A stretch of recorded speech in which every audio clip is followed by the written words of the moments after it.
What's up, guys? M.C.Popsicle here.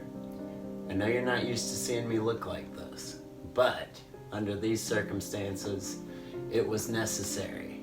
Right now, I'm in an interview room in an undisclosed prison, and because of Halloween, I wanted to try something a little bit different.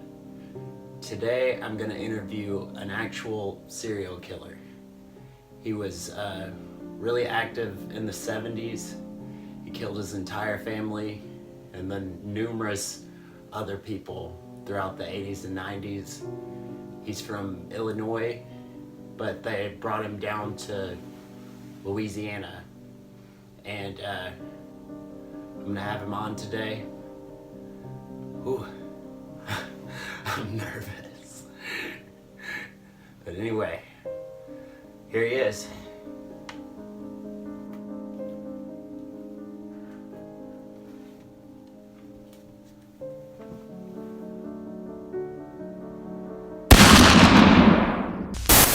What up, party people? It's your boy, M.C.Popsicle, and welcome to Weird Interviews.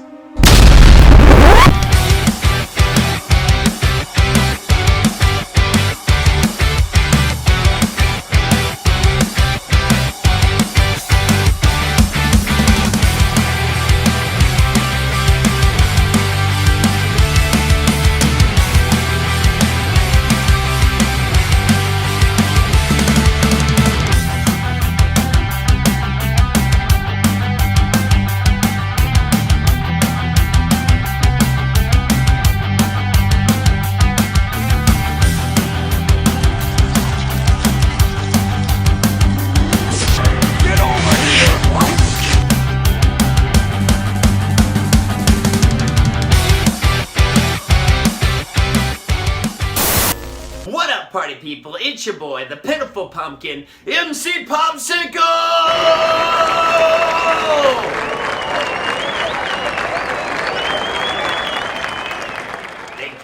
Thank you. And today, welcome to a very special Halloween edition of Weird Interviews. Today, I'm talking to Tyler Mane. He played Michael Myers in the Rob Zombie Halloween movies. He was also Sabretooth in the original X-Men. He was in Troy, and he's also working on a new graphic novel. Which, come to think of it, I just finished my first comic. It's called Popsicle Ghost. Message me if you would like to buy one. I'm really excited about this, so please pick one up. Also, this episode is brought to you by NevinEyewear.com. Check them out. They make the best sunglasses in the business. And with that out of the way, let's get started. Hey, how you doing today? Hey man, thanks for having me on. I appreciate it.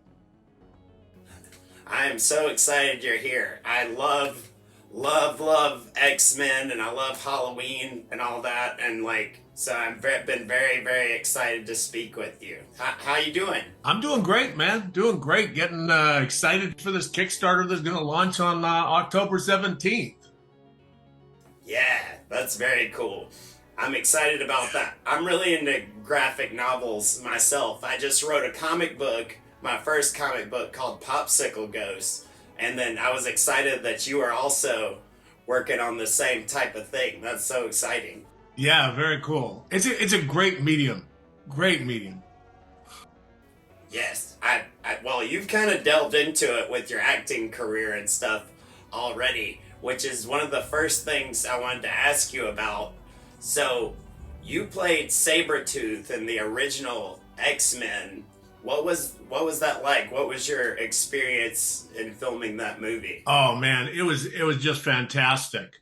Like, to get the role, I did a ton of research. I was a complete nerd and ran out and got as many X-Men and Sabretooth comic books. This is actually the first one I got right here. Ooh, that's cool. And I got like a whole stack of them, that I did for research to figure out the character of Sabretooth and figure out how I wanted to bring him alive. And I just realized he's a gritty, down, dirty, and that's just what I wanted to be, And then getting on set and working with all those cool people, it was one of the fewer first things that I had done. So I was just there learning and picking up, and working with Sir Ian McKellen and all of those people, Halle Berry, Hugh Jackman. I mean, it was mind blowing. Yeah, that is like the most stacked cast ever. Like that was such a good cast and such a good movie. So when you were coming up with how you wanted to play Sabretooth, what did you want to bring to his character? I just wanted to make him as feral as I could, and be as to the comic books and just be gritty and take care of business. That's what I was looking to do. I was looking to get him to be as close to the comic books as I could, and of course we had a huge cast, so anytime I could try and fit little something in there, we kind of did, and then just all the interactions with all the different people, like one of my favorite scenes is when I'm with Hallie and then, I get blasted and I see her again and I say, "You owe me a scream." That was just, I loved it. Yeah, that was a great movie. I absolutely loved it. And that movie really set the course that we're on now as far as superhero movies, because that hadn't been done a whole lot. I mean, there was Batman and I guess maybe a couple other things here and there, but that really set the tone that we're now in with all these superhero movies. So it was a very, very important film. Yeah, it relaunched the whole genre, which is really cool.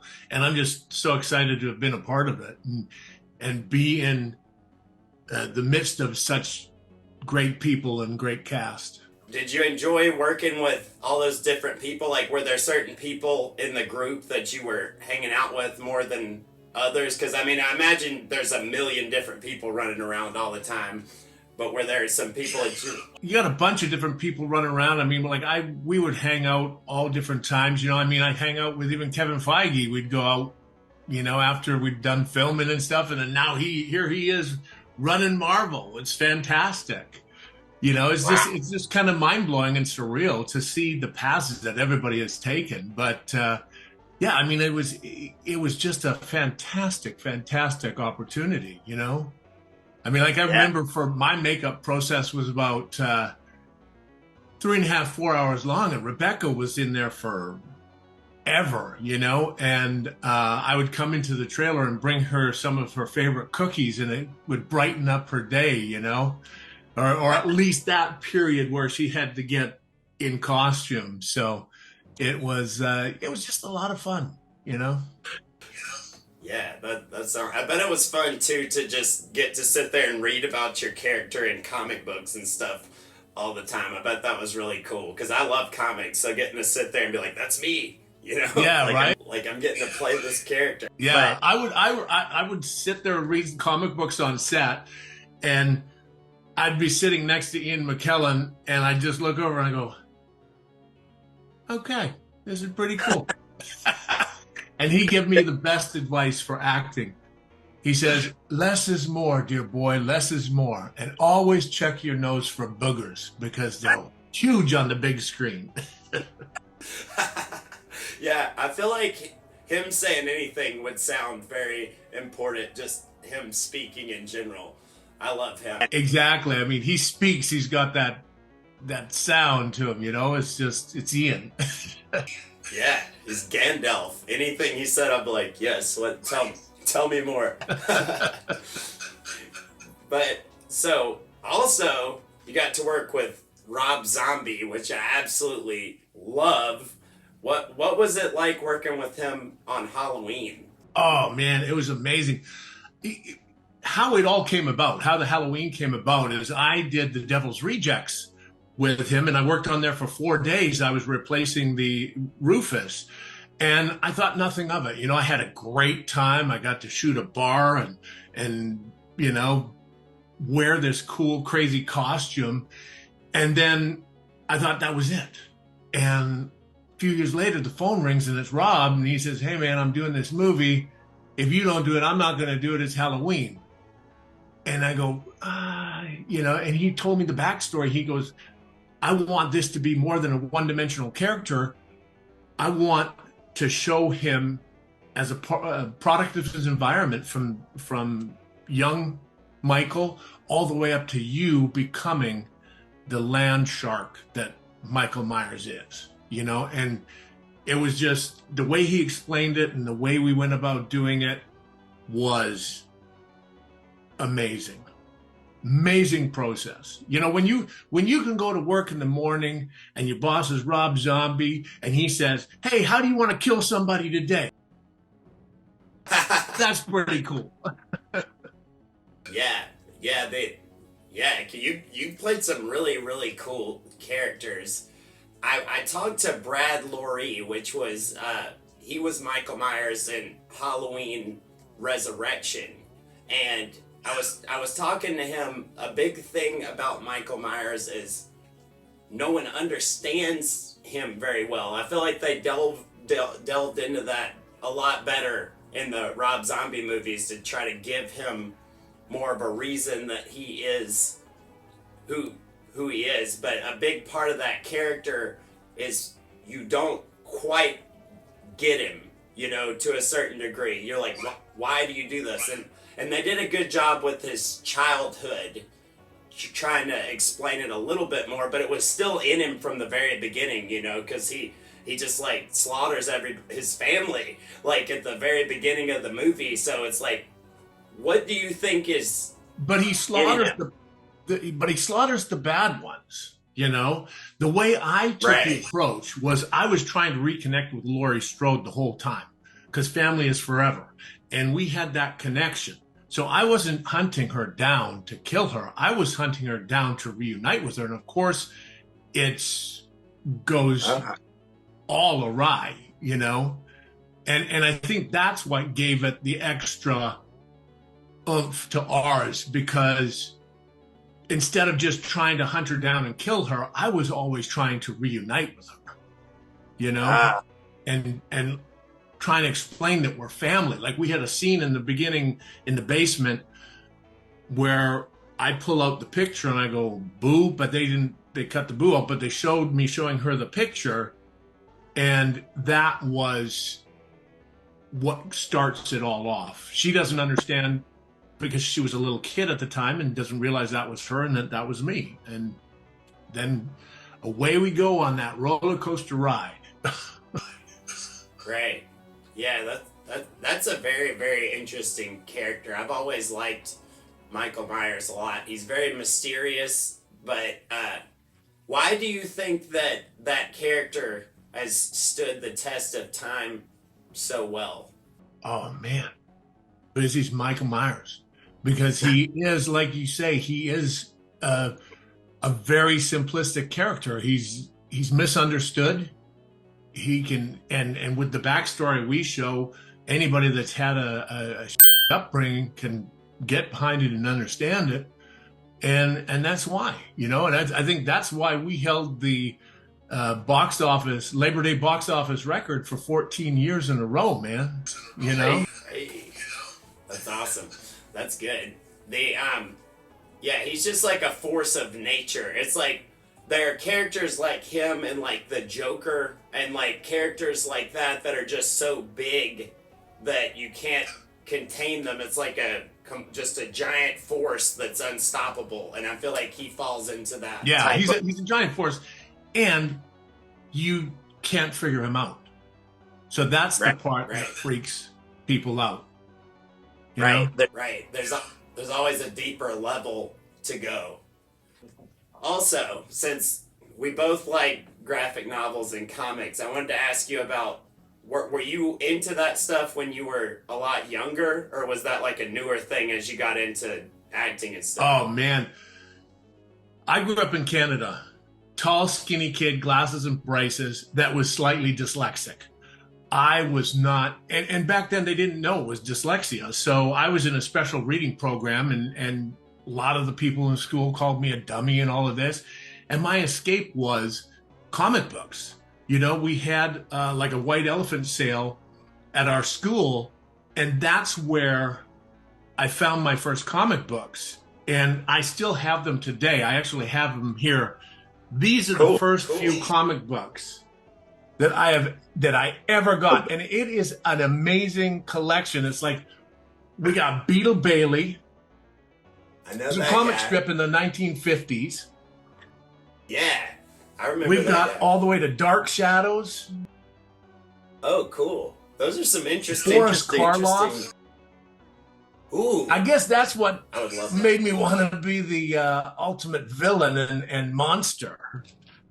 Wow, that's so cool. I love that. Even DC, this is perfect for this time of year. It's the Ooh, haunted house, and one of my favorites too was Tom Sawyer.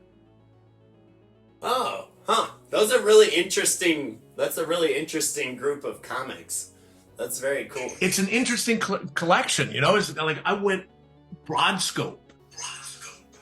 My wife, who is an editor in comics, she goes, Beetle Bailey isn't really a comic book. I go, yes, it is. You know, it started as a comic strip, so we have this all the time. But she was the editor-in-chief. Renee Geerlings was the editor-in-chief of Top Cow Comic Books for quite a while, and she was at Radical, you know, Darby Pop, and that's how it came about of us doing our own graphic novel too. Ah, cool. Well, tell me about that. What you been doing? Tell me about that. Yeah. The Last Spartan Red Tape is a graphic novel that we came up with. It's actually originally a novel by my good friend John Saunders, and I wanted to take it to the next level and do something very special with it. So we agreed to do the graphic novel with it, and we put together this amazing team. We would sit down with Christopher Priest, who wrote the Black Panther, Punisher, Vampirella. I mean, he's written everything, you know? Cool. And we were coming up with the storyline, and we were all putting in things, and Christopher would go like, that doesn't really happen. And we'd show him articles of human trafficking victims and things that have happened. And he goes, oh, that's going in the book, you know? And then we just evolved from there. So imagine Sons of Anarchy meets the Punisher with a human trafficking storyline. And that's why I'm teaming up with DeliverFund.org, a human trafficking awareness organization, to help put an end to human trafficking.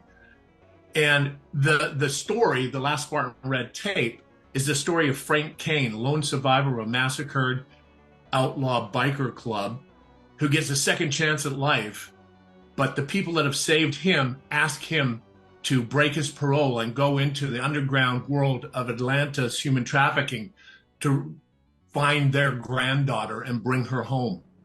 And he teams up with Amanda Harper, a decoy undercover agent, and she's trying to save them all. Frank's trying to save just this girl, and they clash, but end up coming together to bring all the girls home, which is kind of a fantastic redemption story, you know? Yeah, that sounds really, really good. That's so exciting. And we have Mark Silvestri did a cover for us. So the cover is by Mark Silvestri. We've got Will Conrad doing interiors, Jimbo Salgado doing interiors, Michael Montenot on interiors, Sia Ohm has done a cover for us. I mean, we have the who's who of the comic book business that has been brought together to put this project together, and I'm really excited about it, and I can't believe the amount of support we're getting so far with this. It sounds absolutely amazing. That's so exciting. That sounds really, really good. I'm excited to read it. So this has a very strong message in it as well, which a lot of stuff is just for fun or whatever, but this seems like it has a very, very strong message. What exactly are you trying to say with the graphic novel? Yeah, you know, I mean, I wanted to tell a good story, and we wanted to elaborate on a lot of crazy stuff, but what I really wanted to do was bring that awareness, you know, that human trafficking is a serious thing, and it is all around us. You know, 80% of the trafficking that is done in America is done by Americans to Americans. People think it's always people, you know, coming from out of the country. That's not the case. So what we were trying to do is just trying to raise the awareness but tell a good story. Have some funny moments in there, but have some very serious moments, and just entertain. Well, that's good. I'm very excited about that. I'm glad that that's being spoken about. I think that's very important. And as far as fans of the comic and fans of you, what can they do to help you get the word out, or how can they help? Yeah, I mean, it is launching on Kickstarter October 17th. So please spread the word. Go to my Facebook page, Instagram page, The Real Tyler Main. There are flyers on there that people can share and spread the word. If you can just either support the Kickstarter, that's great. If you can't, just please spread the word. Tell everybody about it so we can get that word out and have this be a success. You got it. I'm going to put it right here. Right here, everybody. Check it out. And thank you very much, Tyler. I really, really appreciate talking to you, and I appreciate you spending your time, and I'm very, very excited about the graphic novel, and I hope you have a very good luck with it. Thank you, man, and thank you for having me on your show. I appreciate it. Yes, sir. I hope you have a good day, and I'll talk to you soon. And that's about it, everybody. Thank you so much for watching. Make sure to follow my page, M.C.Popsicle's World, on Facebook to get all my interviews. Also, shout out to Tyler. Thank you so much for doing this. I really enjoyed talking to you. Also, everybody check out the crowdfunding effort for The Last Spartan Red Tape. Go check it out right now. It's in the description above. And without further ado, the sponsors! Please check out Ramicus.com for all the M.C.Popsicle merchandise. We got buttons, shirts, phone cases, posters, everything. So make sure to get on over to Ramicus.com and get you something. Stop! Before you do anything else, check this out. This is a vintage 90s Ninja Turtle figure that was modeled after the turtles from the movie. I love it. And this is a newer turtle figure. I also love it. You should go to the Toy Stash on Instagram and follow them. They have vintage and new toys. And if you're a toy collector like me, you need to know about them. Follow them on Instagram right now. Another thing you need to do is check out Step On It Rugs on Instagram. They are insane. They made me an M.C.Popsicle rug. Anything you can imagine, they can make a rug for it. Hit them up. Also, shout out to my shoe sponsor, Solsfing. They make amazing future sneakers that are just bananas. Please follow them on Instagram. You will love their selection. And thank you guys so much, and I'll see you soon.